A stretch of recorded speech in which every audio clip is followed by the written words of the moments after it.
walking towards me.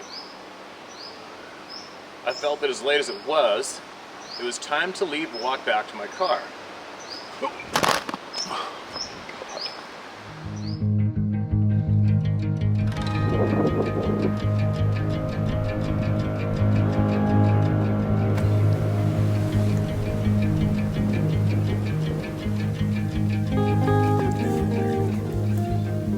Huh? Now I wait to see what the hell we're doing.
That'd take a while.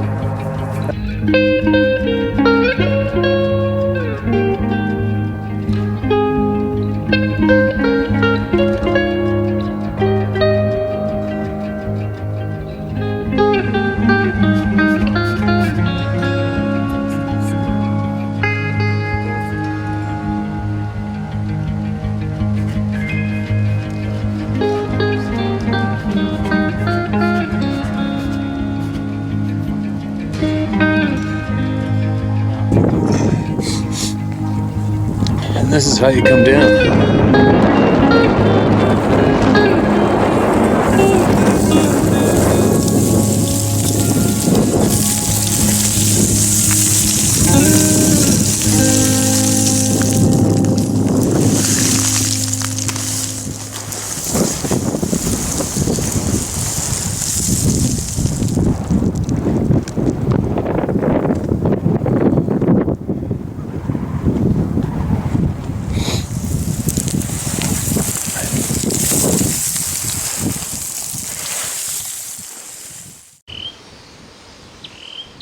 On the tropical island of Koh Samui.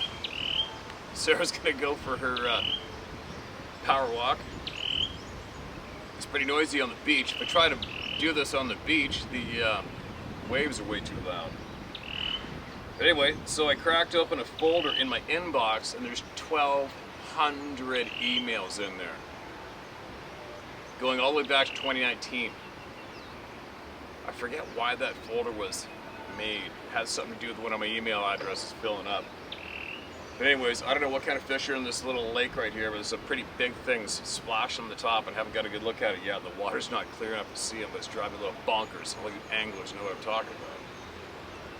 But anyway, let's get some of these voices heard. There's a lot of people here have been waiting a long time. Now,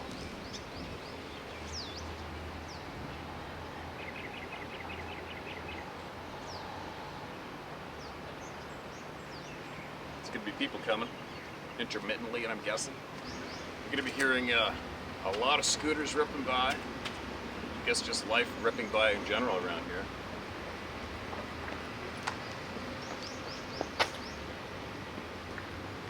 Listen to this. Sasquatch almost caught me skinny dipping. Who'd have thought in a million years this knowledge would be getting shared from Asia. Southeast Asia. Hi, Steve. For the first time officially, I'm going to write this down. I hope you read it because I just promised 5 people in the comment section that I would. I'll start off by saying I am the oldest daughter of an avid outdoorsman and grew up hunting with my dad for about 6 years old. I spent many hours in the forest around here. I remember my father and his friends would go out at dark and hunt coyotes all night long. Many of my friends have been loggers and outfitters. Never in my life had the topic of Bigfoot or Sasquatch come up. No one I knew ever saw one or talked about it. I remember seeing a preview before a movie on the Patterson picture of Patty, but that was only once and that was it. So here we go. There's a lake near my hometown that everyone in the Bitterroot Valley in Montana spends their summers on. At some point I discovered the water feels much warmer at night than it does in the day. At around 16 years old, I started a ritual of going skinny dipping after dark at least once every summer. Sometimes there's a group of us, other times it's only me. I was never afraid. It's just something I enjoyed doing. Fast forward 5 or 6 years from when my annual night swim began. It was a very hot July night with a super bright full moon. I was out with my friends having some drinks. My best friend and roommate at the time was the bartender. I'll call her Mary. When we were discussing how bright the moon was, and I asked her if she wanted to go swimming at the lake after she closed. Her only concern was bears, and I laughed and said, any bear would be far more afraid of us and would be gone as soon as it heard the car coming. She agreed. I helped her close up the bar, and we headed for the lake. On the way up, Mary continued her, I don't know, what about bears? I'm scared, blah, blah, blah. I kept telling her there were no bears up here. I've never even seen a bear up here. Also, at again, it was so bright out from the full moon. Once we got off Highway 93 and onto the road it takes to the lake, we were driving without our lights and could see the road clearly.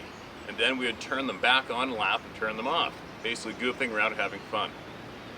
When we drove over the small hill to the parking area of the lake, there wasn't one car in the parking lot, which made it perfect. Usually there'd be some creepy camper truck there with a camper on it, so you'd have to go up to a different spot other than the main beach area. But this night, we didn't have to. We're the only ones up there. There was a circle that you drove around, and Mary parked right in the center of it, with the back of the car towards the water. As soon as she stopped, I bailed out of the car and began walking down to the lake. We were laughing and talking the entire time. She was still leery.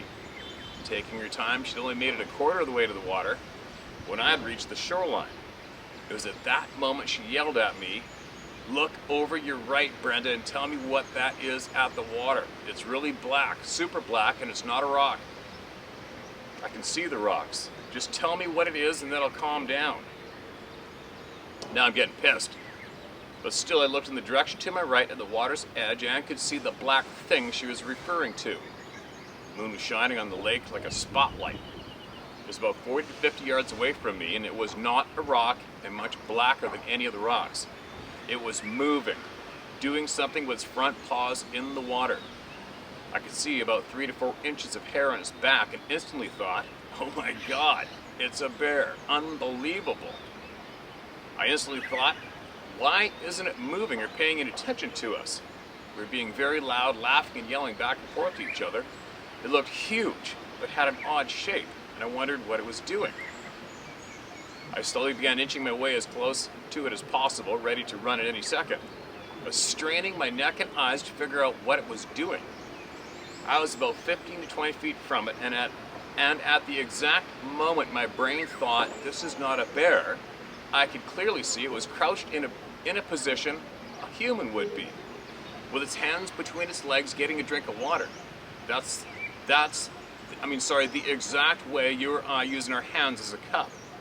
It seemed the second I thought this, it turned its head so fast at me and looked at me directly in the face. Without ever taking its eyes off me, it slowly stood up and up and up to the height of about 9 feet tall and squared its body up with mine. I'm 5'7", and it wasn't face to face. It was face to waist. My brain glitched out because I could not identify what it was.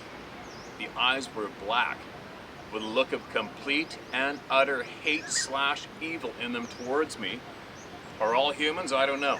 I felt as though it wanted to rip my head off and kill me. Its face was flat with no hair on it, had a very strong brow ridge like a Neanderthal. The hair was so black and shiny, it almost looked bluish black. It was yoked up like a bodybuilder and it had to have been at least 4 feet wide. I could see the teeth were square and straight in a wide mouth. No neck, but the hair was thicker around where its neck would be. I was frozen in a fear I never knew existed. It had my eyes locked to It had my eyes locked to his, and I thought I was going to die. I felt hot tears streaming down my face, but I couldn't move, and all of a sudden he took one step towards me. I heard Mary let out a blood-curdling scream. One or both snapped me out of my frozen state. I turned and ran as fast as I could up the hill to the car that was about 100 yards away. I caught up to Mary. She was halfway down the hill. We both bailed in the car, crying and saying, "What was that?" "I don't know. What do you think it was?" "I don't know. Tell me what you think it was." And finally I said, "I think it was an effing Sasquatch." And she said, "Brenda, that's exactly what it was." And like that, we took off out of there, never looking behind us, never looking back. If it had wanted to kill me, I would have been dead. I know it would rather have killed me than look at me, so I don't know why to this day it didn't. Mary told me never to tell anybody. 3 days later, I was telling about 15 people that I knew about it. My father was a very well-known hunter in the area. They all know me and know I would never lie or make up something like this. One of the guys I was talking to or telling my story to was the mayor of the town I lived in. He pulled me to the side and said that he believed me because he was up there years ago parking with his girlfriend. He stepped out of the car to take a leak and something that smelled so foul went right by him through the trees. He was scared to death. He left, never told anyone, not even his girlfriend. One last thing I will add, there was no strong odor attached to the one I encountered. Feel free to use my name. I go by Montana on YouTube, and that's not my name, obviously. LOL. Alright, gotcha. Another one, I remember reading this a long time ago, but it's not a bad thing to read it again. But I think I'm going to follow this up later on. It's like I got sweat literally dripping off of me. The background sounds are frickin' annoying. And I haven't rented a vehicle yet to go somewhere cool and quiet, so I think I might finish these up in the room after I make Sarah go take me out for dinner. I'll be back in a bit and I'll share more from more of a quiet area in a little bit. Well, this is kind of cool. I found a place onto the roof over top of where we're staying. Here's some of the not so common species of birds in the trees around me. There's nobody around. It's great. I was thinking about that previous email about the hatred part. You know, if you had to be quizzed on the patterns that we are blatantly exposing with everybody speaking, the hatred is probably in the top 5, I'm guessing. Don't you think? How many people have reported these things looking at them and it looked like it wanted to kill me? It hated me with everything it had, right? Why is that? There's an answer we need. Why is that? Right? Pretty sure we're going to get that answer. Now listen to this. Who do we got? This is titled Sasquatch. This came in January 30th, 2020. I'd like to remain anonymous. My encounter happened about 5 years ago. I'd like the location unknown, but I'll say that it was in Ontario.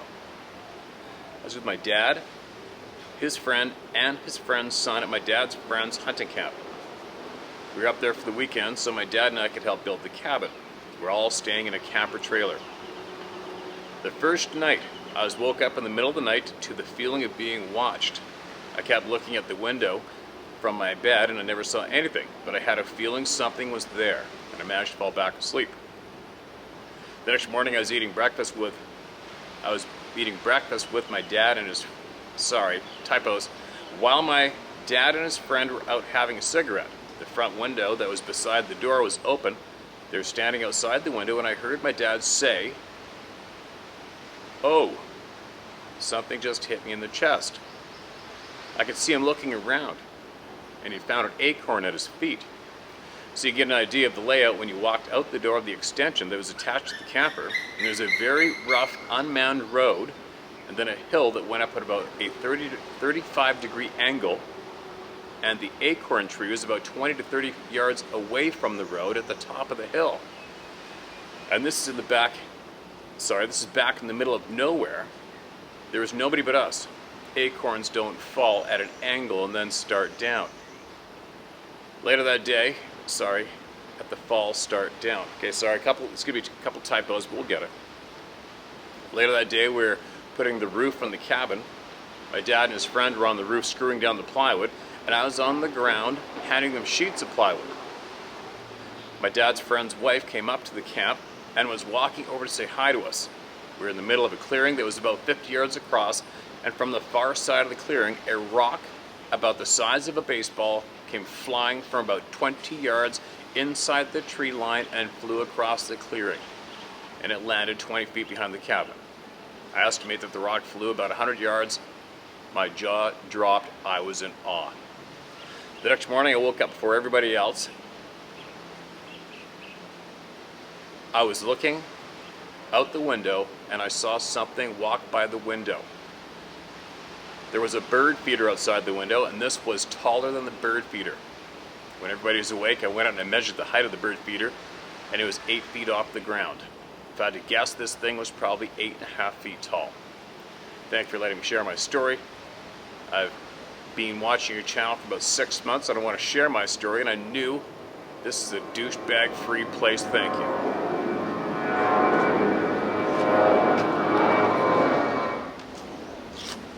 There you go.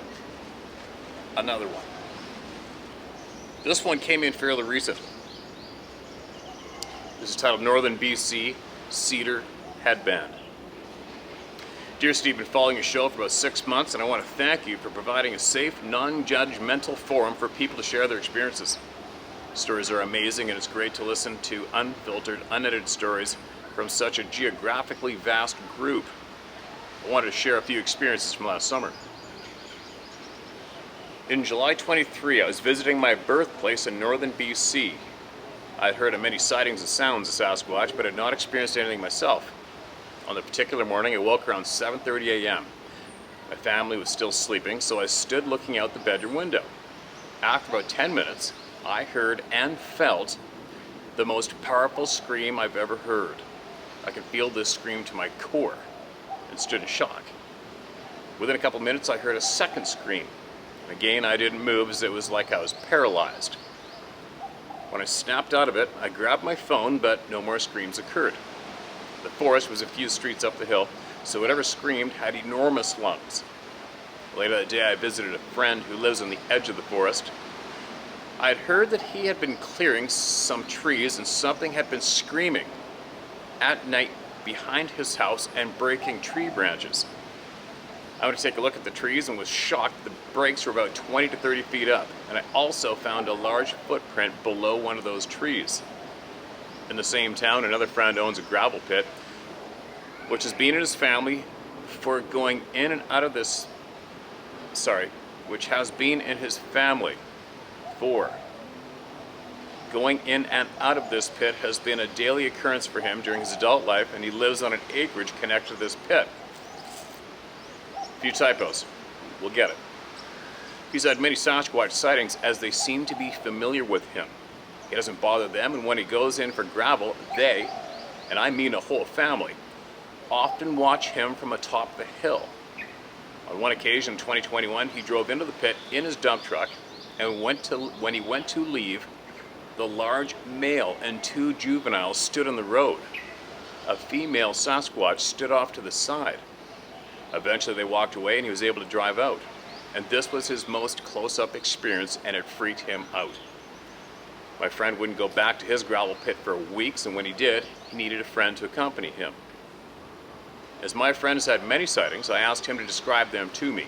And one thing you will find really interesting is he told me on one occasion the female Sasquatch was wearing something that looked like a headband made of cedar. It looked like a weaved headband and had some green plant sprigs poking out of it, giving it some height. He said the female seemed very proud of her headband. Also, on one occasion, my friend saw an older male who had a lot of gray hair, and this Sabe wore a braid of cedar around his neck. Wow. I visited this gravel pit and found many small footprints in the dirt beside the hills of gravel. It looked like the young Sasquatch were playing in the gravel. My friend has seen them many times and he just leaves them alone. They seem to show themselves to him and to a few others who have taken shortcuts through his property. I thought you'd find the headband interesting as it was made from small strips of cedar. This is one explanation for why only small strips of cedar were taken from the trees. And also, for your information, when weavers make headbands, they take large strips of cedar and then cut it into 1-inch strips using a jerry stripper. So, it's not weavers taking the small strips off the trees. Anyways, keep up the excellent work, Noreen. Yes, Noreen from Home Room, LOL. Home Room? Don't know what that means. That's one hell of an interesting email that everybody's going to be going holy shit to, right? With a million questions, which you probably anticipated. And I'm thinking left out the details intentionally. Obviously people are going to go, where is this gravel pit, right? I don't need to know exactly where it is, but if you wanted to tell me at least how far north is northern BC, like a lot of people think Prince George is northern BC, where for me, northern BC is up near the Yukon for me. So I'd be curious if that was north or south of Fort Nelson, north or south of Fort St. John, north or south of Prince George. And that's all I need to know for me. If you want to share, and if your friend who sees them all the time is here, maybe he could share with us his knowledge. Not where, I don't care, not his name, just his knowledge. That's it. And if he's not watching YouTube, maybe make him watch this video and see if he might share some knowledge with us. That'd be very, very generous and awesome. Now here's another one that came in January 20th. Sorry, January 26, 2020.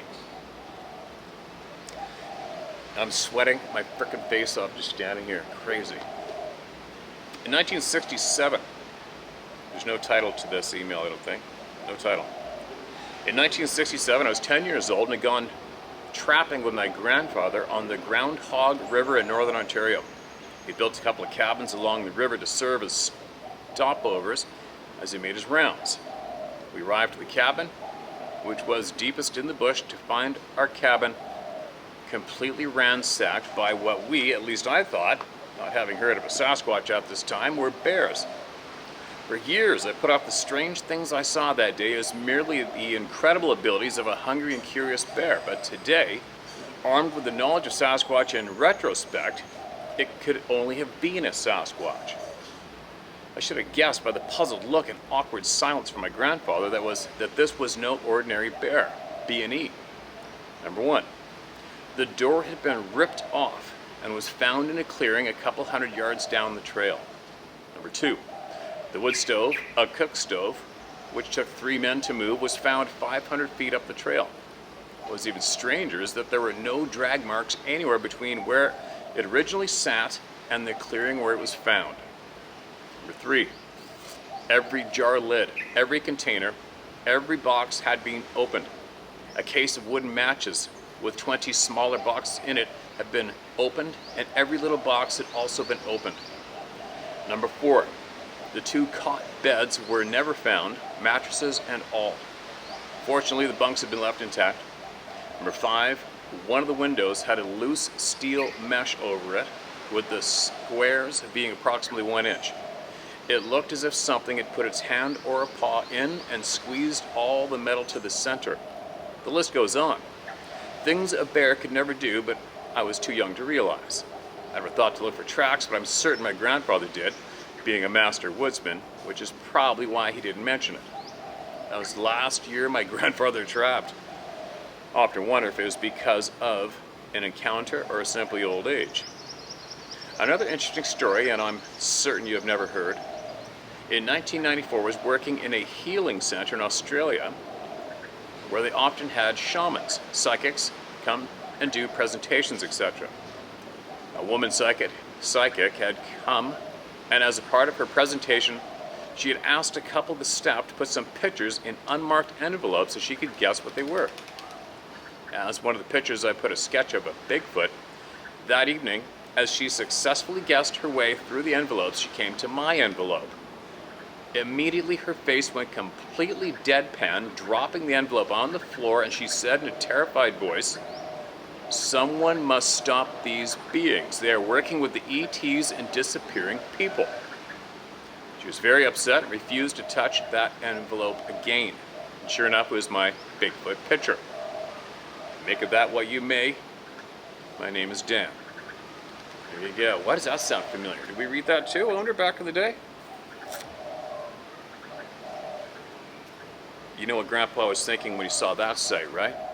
Oh man, I'm sweating. It's not hot. Hot? I guess it's just, what is it? Muggy? Very damp. I'm gonna keep going. So I'd imagine Grandpa knew exactly what trashed the cabin, right? Probably didn't want to admit it to himself, maybe. Who knows? But I'll bet you that's why he didn't go trapping again. This one's titled Bigfoot. Hi Steve, I enjoy your stories, especially about Bigfoot. I'm a God-believing man and a Christian who believes in Jesus Christ as my Lord and Savior. I'm not a radical nut. Both my wife and I are 82 years old and have no reason to lie, and I'm not afraid to say I believe you and the stories of many who talk about their experiences with seeing and hearing an unusual being of some sort. I live in Indiana, where I hunted and fished all my life except for 10 years, when we lived in Florida. I trapped in my younger days. One night after dark, almost 50 years ago, I was walking up the driveway from my father-in-law's 40 acres that joined our 5 acres. Off to my left, in a hollow about 25 yards away, was a loud and deep guttural growl, louder and deeper than any animal I've ever heard before or since, even on TV. I was too frightened to run, and the only weapon I had was a pocket knife, which I proceeded to open and carry until I walked on up to our house about 100 yards further up the driveway. I never did see what it was. When I got in the house, as soon as my wife saw me, she asked, "What's the matter with you?" I said, "Why?" She said, "You're white as a sheet, and the hair is up on the back of your neck." We both still remember that vividly. What was it? We still do not know, but it was an experience I'll never forget. There are no bears or mountain lions that are naturally abiding in our state. We owned a German Shepherd dog at the time, and there are some coyotes around. It was too loud and low for any of those anyway. I said before that I wonder about fallen angels when 1/3 fell from heaven with Satan. Not sure about that being, what they are, but one possibility anyway. Wishing you the best, and God bless, Danny James. Hey Danny, appreciate that. I don't know if you're still hanging out watching this channel, but I'm glad I got to you finally. It's another pattern. The growl that shakes your frickin' innards. Oh man. Anyway, I think I'm gonna head her back down. I think I might have to stick to being inside and doing these. There's just too much going on, too much noise. The background noise might not drive people crazy, but it drives me crazy, right? So, we'll see. I'll be back shortly. It's now the next morning here, and it rained like you would not believe. I thought it could rain at home in BC, coastal BC on Vancouver Island. I swear the whole ocean fell in the sky here last night. It was incredible. Just seeing the water drops hitting the pool outside was crazy. It was crazy. It's pretty cool. But anyway, I got a lot of people to be heard. So frickin' many emails, and it's a good thing. So I'm gonna get right into it. Steve, there's no title in us titled Bigfoot Experience. Steve, I'd like to share my experience I had that may have been a Bigfoot experience. I'll also share the location with you, but would not want my name shared if you were to publish this encounter. I like to hike at night. And one evening around 11 p.m., a friend and I decided to drive up the mountains for a hike. We went up a big cottonwood canyon in SLC, Utah. At the top of this canyon, there was a lake called Silver Lake. And from there, you can hike a couple miles up to another much smaller lake. We made the hike up and arrived around midnight.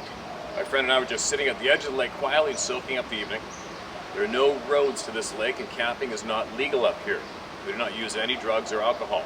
Suddenly, we heard what sounded like a big boulder being thrown into the lake across from us. It was dark and we could not make out any details on the other side of the lake, which is probably only 500 feet from us. We did not think much of it, but then it happened again. The sound was deep and bassy. It was not a fish jumping or a beaver slapping. I would guess the rock to be about the size of a basketball by the sound of it. I shouted out that I had a gun. I did not, and we left. Neither of us were really shaken, but it did seem strange that this would happen and that someone would do such a thing. And at that time, I was mentoring a number of young men from the neighborhood who had no parental supervision. We were all friends to this day. Anyway, we all decided to go on the same hike a couple months later. Remember, my previous experience did not amount to much, so I was not yet afraid of this place. Anyway, I took 4 of these boys up again around 10:30 or 11 at night. We made the same hike and we're sitting in the same place. Now remember, this is a couple months later. We're all sitting in the same place on the lake as my prior experience when the same exact thing happened. 2 or 3 times a big boulder was thrown into the lake. There are no cliffs or hills near the edge that could account for boulders rolling into the lake. The sound again was deep and bassy. I was a bit scared at this time because it seemed extremely strange that something like this would happen twice like this, 2 months apart at a lake where it is illegal to camp at illegal to camp at near midnight. I yelled out again that I had a gun. I did not. We started walking out. This time, however, something was following behind us to the right off the trail, about 100 feet behind us in the trees. It was breaking branches loudly and trailing us out. See, that would suck. I don't give a shit who you are. That would really, really suck. It did this for a good while, and it got closer and closer to us. I was getting very afraid and feeling like a real fool for bringing these boys out at night hiking like this. I was walking behind all the boys, and one of them, little Chris, was shaking so badly that he could barely walk. They were terrified. Whatever this was, it got close enough to us that I was convinced it was going to attack us. I picked up a good-sized rock and honestly decided that if I was going to have to fight whatever this was in order for the boys to escape.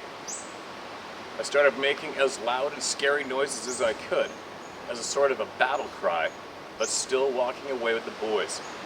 I really thought this was going to be it. However, nothing ever came up on us, and we did not hear anything more following us off trail, and we made the entire hike back to the car. This happened before I even had internet access some 16 years ago. I had not read anything about Bigfoot, but as I started getting exposed to Bigfoot, the experience we had began to sound more and more like that to me. I looked up that area on a Bigfoot site, I can't remember which one, and it showed that there had been sightings in that area. I don't know what it was, but that is my experience. I'd love to hear your thoughts about it, and if the story is useful to you, feel free to use it in any way you like. Thank you, Clinton. Okay, man. Well, you know what it was. By now, you know what it was. Without a doubt. And I wonder just how many people have had the same thing go down at that lake. Probably a handful, right? If people are going up there, it's happening to other people. For whatever reason, they don't want anybody up there, right? At nighttime. Who knows about daytime? Let's get one more done. It's titled My Other Experience with Bigfoot. By the way, I could imagine the stress I would have if I had somebody's child with me in the woods. I took them somewhere. I'm responsible for them. And this shit starts going down. That would be my absolute worst nightmare, wouldn't it? That'd just be a nasty ass nightmare. Somebody's children with you and that shit's going down.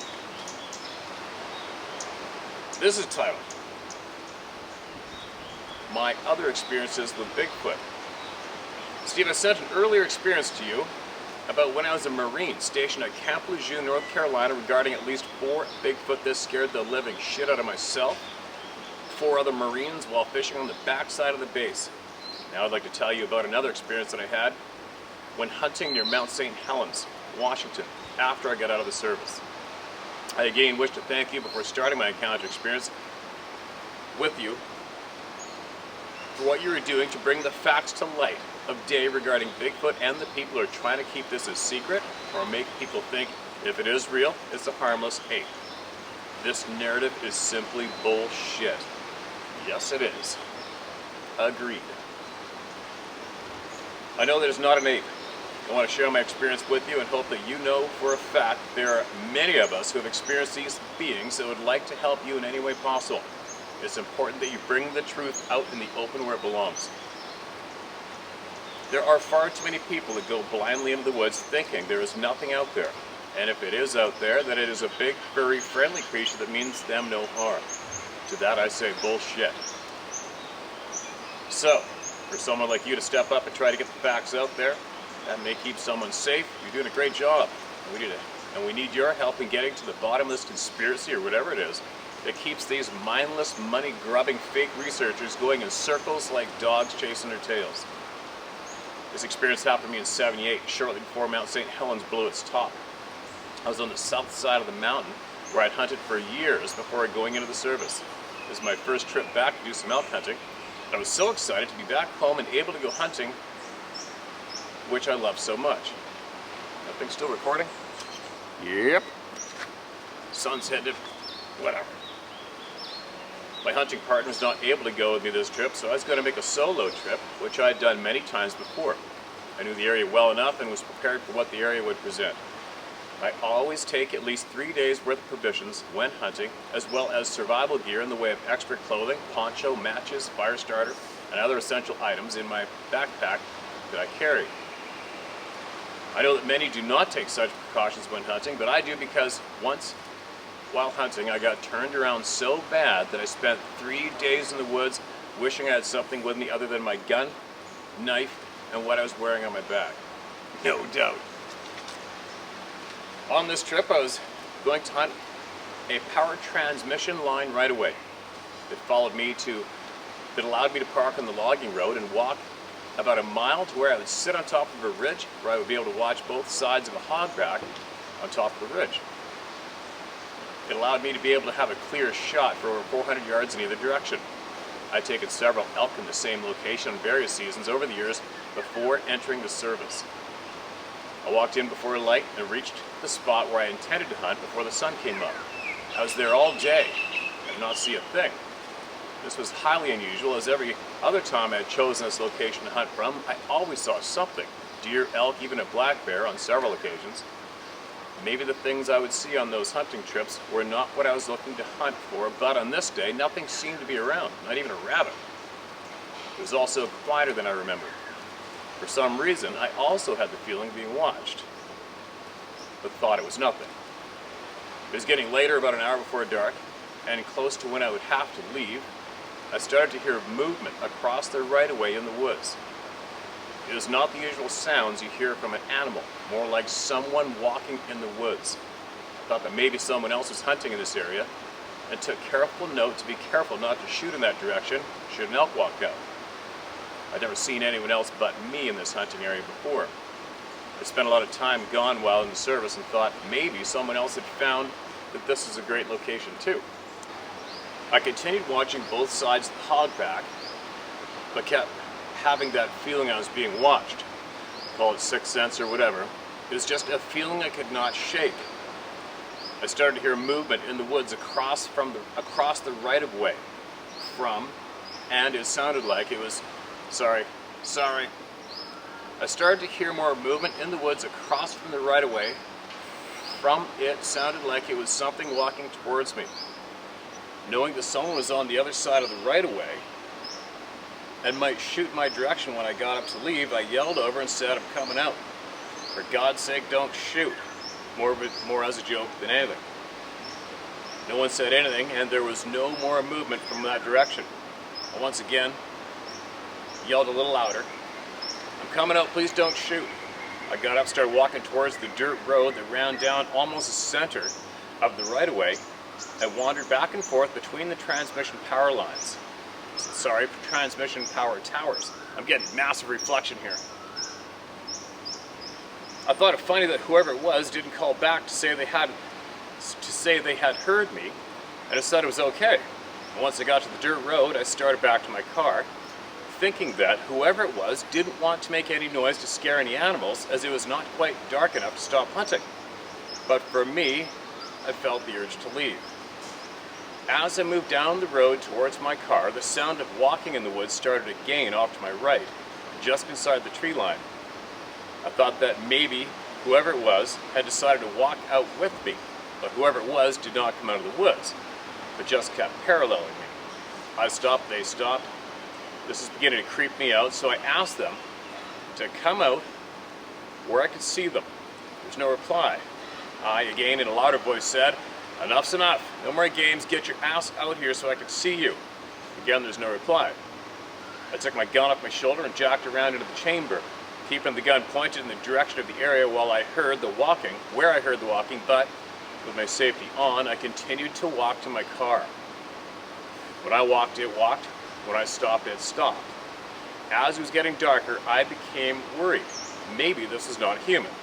Remembering my experience when I was in the Marines at Camp Lejeune, I began to think that this might be a Bigfoot.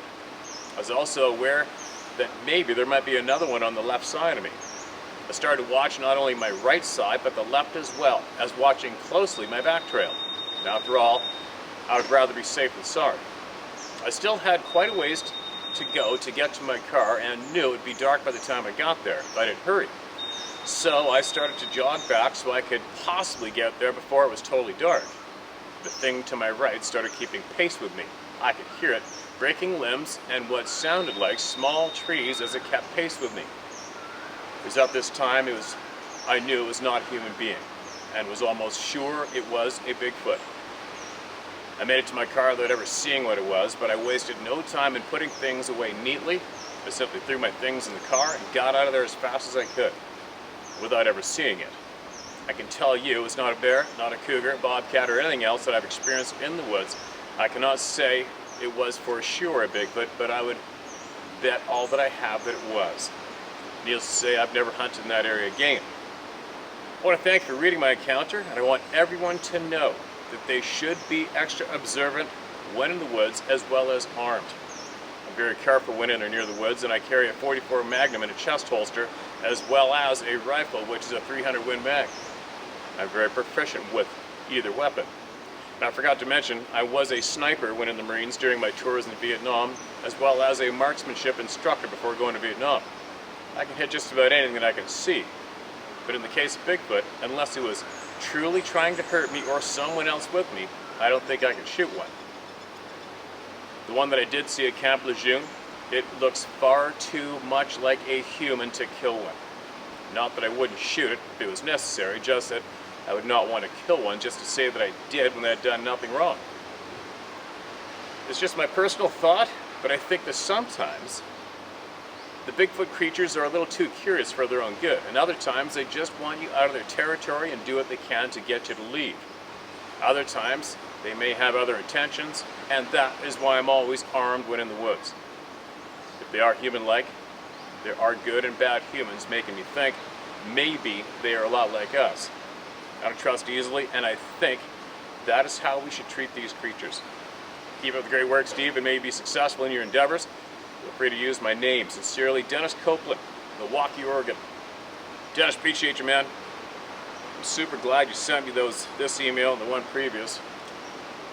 That was a while back too, I believe. So if you have learned anything, a little more knowledge, more significant knowledge to you, you think it is, and you think it might help somebody here or me, email me again. All right, email me again.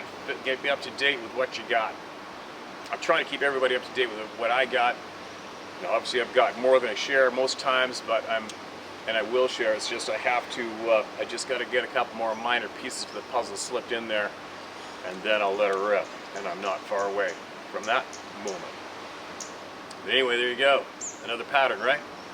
When I walked, it walked. When I stepped, it stepped. I stopped, and it took one more step and stopped. That's a real big pattern being shown to us in all the emails from listening to all the people, right? Anyway, there you go. End of video for today. And I'm gonna get a little more organized. I might just do the audio maybe after this one. I think it's a little more easier and smoother.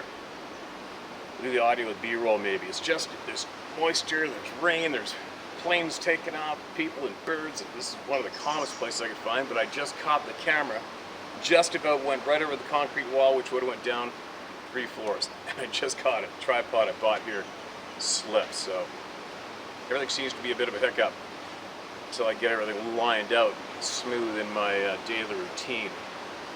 Speaking of which, I gotta get going. Gotta go get beat up in the gym and sweat it up.